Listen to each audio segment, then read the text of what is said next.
JT Show.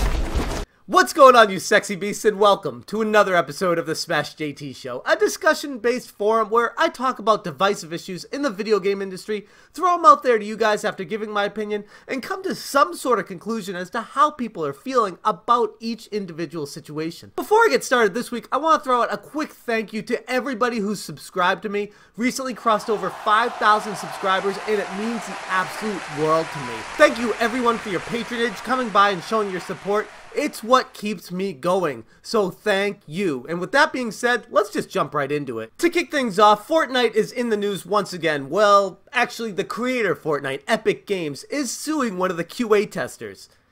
Yeah, you heard that right. And this is coming from someone who was a former QA tester. This sounds absolutely insane. If you're not familiar with it, Epic Games filed suit against Thomas Hanna on May 7th, saying that because of the leaked details that he gave, it has suffered and is continuing to suffer irreparable injury that cannot be compensated by money alone.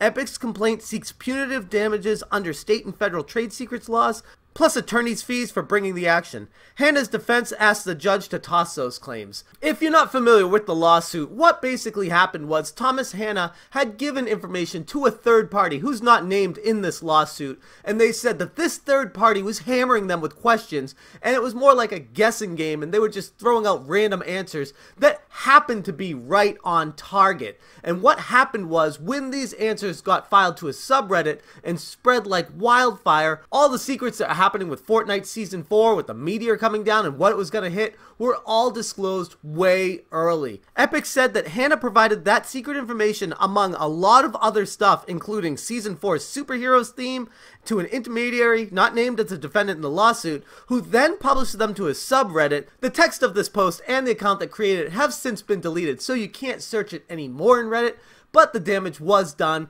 and Epic Games, the creator of Fortnite, is seeking damages, not just monetarily, but they're going after this guy seeking punitive damages on state and federal secret trade laws. And this is something that I wanted to throw out to you guys, because for me personally, being a former QA tester, I signed non-disclosure agreements. I talked to people in the company about what we're allowed to say internally and what we're supposed to keep secret externally.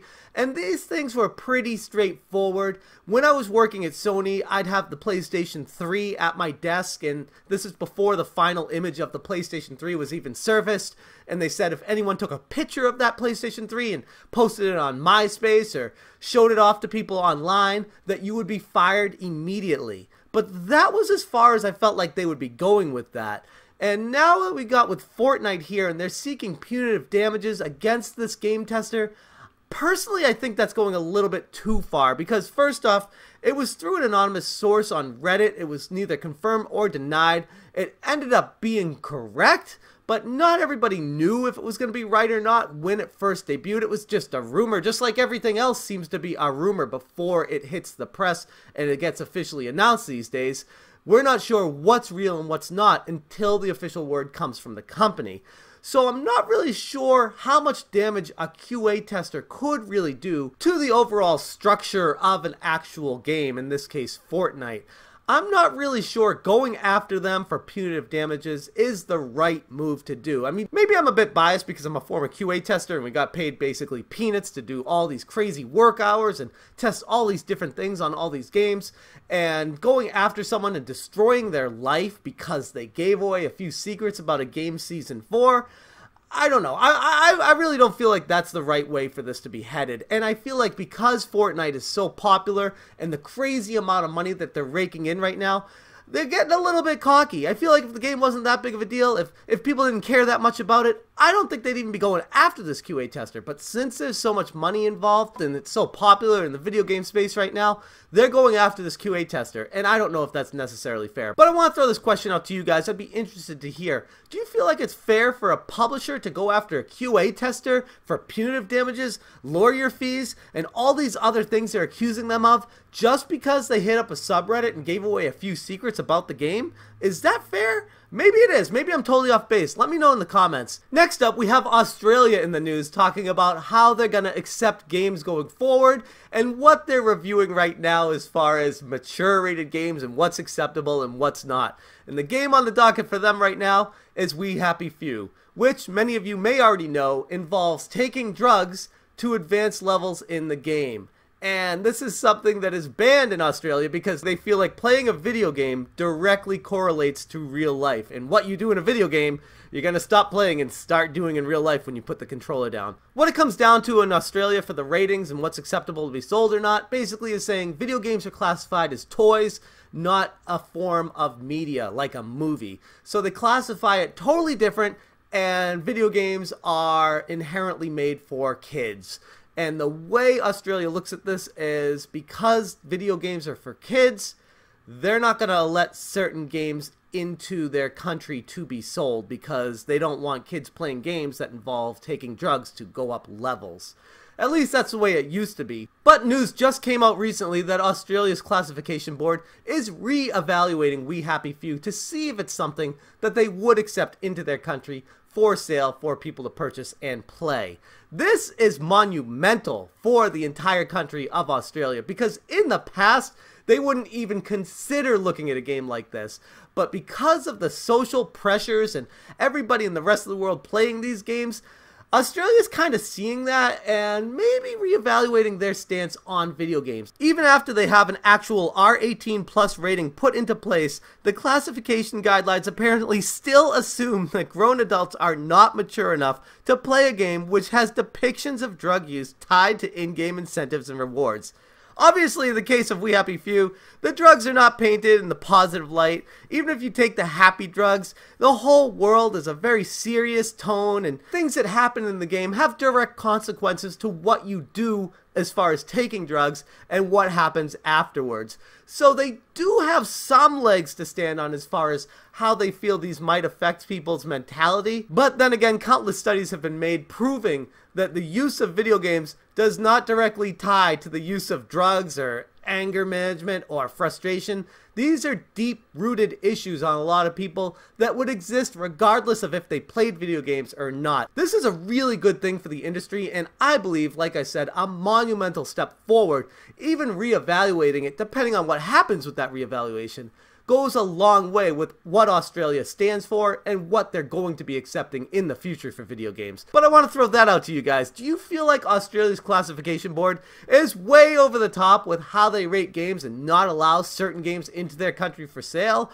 Or do you feel like they're ahead of the curve and they're stopping games that may be causing people to be violent? I think I already know the answer to that one, but I'd be interested to hear. And with that being said, I want to talk about this week's Smashing Video of the Week. And this time, it's brought to us by the Rebel Gaming Club and their coverage of Too Many Games. If you're not familiar with Too Many Games, it's an East Coast convention focusing majority on retro video games, but they have a ton of other stuff going on there. And in their video, they discuss what games are for sale, what's going on the showroom floor, tons of prominent YouTubers. They play a pricing game in their hotel room that's absolutely hysterical with some hot sauce. Then they move on to when they actually played at Too Many Games with their set list and the music they played. Absolutely rocked it. Had a guest appearance by RGT85, Sean Long.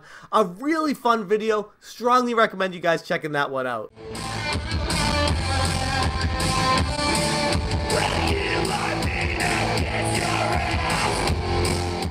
Next up, we have Nintendo's new CEO, Shuntaro Furukawa, talking at an investors meeting, stating that he wants Nintendo's third pillar to be mobile phone games. And I'm not really sure how to feel about this because I've seen the direction of mobile phone games. Hell, I've seen the direction of Nintendo's mobile phone games. And to be quite honest, outside of Mario Run, which I actually enjoyed a little bit, I haven't been that impressed with anything they've made. Pokemon Go was fun for a little bit, totally lost interest with the fad once it died out. Animal Crossing Mobile, not really that fun either. I'm not really sure if I'm completely on board with the Mario Kart mobile game that will be coming soon and what else they have planned down the pipe. Mobile phone games to me are battery suckers that destroy the battery life of your phone, and if you want to play a video game, if it's something beyond Bejeweled on your actual phone, it's gonna be too complicated to bother with. I'd rather have my Switch with me, or my 3DS, or hell, even my Game Boy Advance SP, or my Game Gear with me instead of playing on my mobile phone. I like to have buttons when I play, and I don't like to have all these extra controller attachments just for my phone when I go out because it kills the battery regardless. If there was a way to save the battery power and have these buttons all in one and not make the phone look like a taco, maybe I'd be a little bit more interested in mobile phone games. But for me personally, as it stands, I'm still a console gamer at heart, and I feel like I will be forever. But I want to throw the question out to you guys. Are you on board with Nintendo making a third pillar of their company just for mobile phone games? Do you feel like that's a good idea, or would you prefer them focus that energy on more Switch games and more high-quality first-party AAA titles that they'd be making for their systems? And finally, I have to talk about the Atari VCS because, yes, they are in the news once again. And this time, it's not necessarily bad news. I don't want to sound like I'm hating on the Atari VCS every time I talk about it.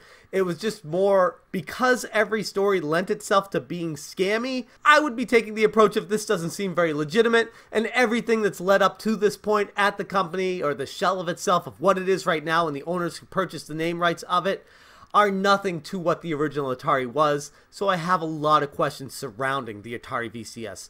With that being said though, they did make a major move, and I need to give them props where it's deserved. They hired Rob Wyatt, system architect for the original Xbox console, joining the Atari VCS team. Wyatt was the CEO of Tin Giant, and he's now collaborating with Atari, AMD, and others developing and launching the Atari VCS console next year.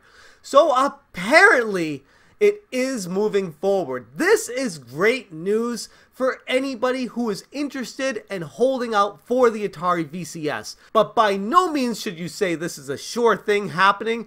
I still have a ton of questions circling around this, wondering if it's going to actually come to fruition, or if they're just wildly spending their Indiegogo money and not really having anything to show for it. There's a lot that needs to happen between here and there before the console even gets released, so take this with a grain of salt. But it is a step in the right direction, and I'll be interested to see what transpires next for the Atari VCS. Let me know down in the comments below, does this change your mind and your perception about the Atari VCS and if it's going to be a legitimate console or not?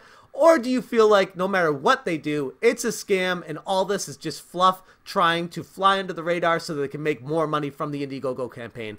Be interested to hear that one. Anyways, that's all I got for you guys this week in the Smash JT Show. If you're not already subscribed and you enjoy what I'm doing here, hit that subscribe button. If you want to make sure you get notifications, hit that bell, even though it doesn't guarantee you'll get notifications. Come back every Friday, 8 a.m. Pacific time. I will have a new one of these, and also sprinkled throughout the week, I'll have a ton of other episodes as well. And if you missed last week's episode, I'll put a link to it right there. Thank you guys so much for watching, and you stay sexy.